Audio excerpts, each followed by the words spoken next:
relationship possible with President Trump. Relationships go two ways, right? So both sides have to be making that effort. The axe that is being swung here on part of the administration is, look at how much higher Canada's tariffs are on us than ours are on them. It's not fair. Some of them are 200% when it comes to the dairy market. And we need a better deal. How do you want Americans to see those big numbers in context?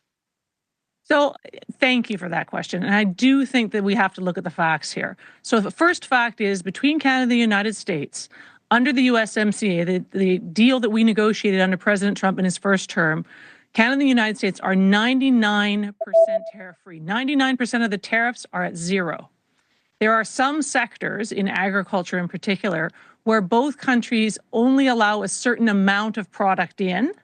And then once that amount is reached, we put tariffs in place or other restrictions in order to make sure that our small family farms can have a share of the market. The United States does it in sugar, you do it in dairy, you do it in fruit, you do it in veg.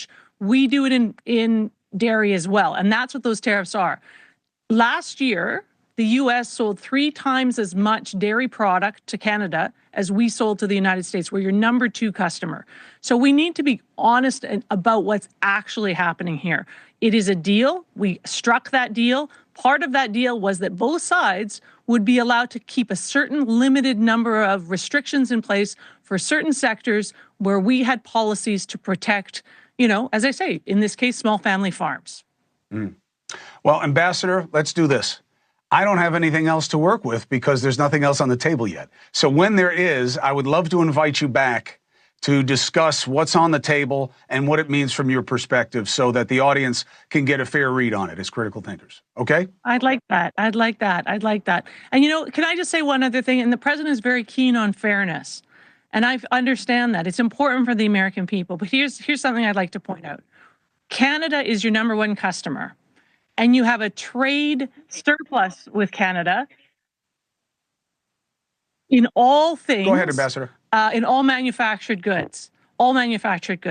In energy, we sell you more energy because it's a discounted rate, because it keeps your price of gas at the pump down, because it fuels your industry, and because your refineries take our raw product, refine it, and sell it for 3 times the price to other countries. So on the one hand, we buy more goods from you than you buy from us, and more than any other country on the planet. And on the other side, we provide affordable, reliable energy that helps fuel the U.S. economy.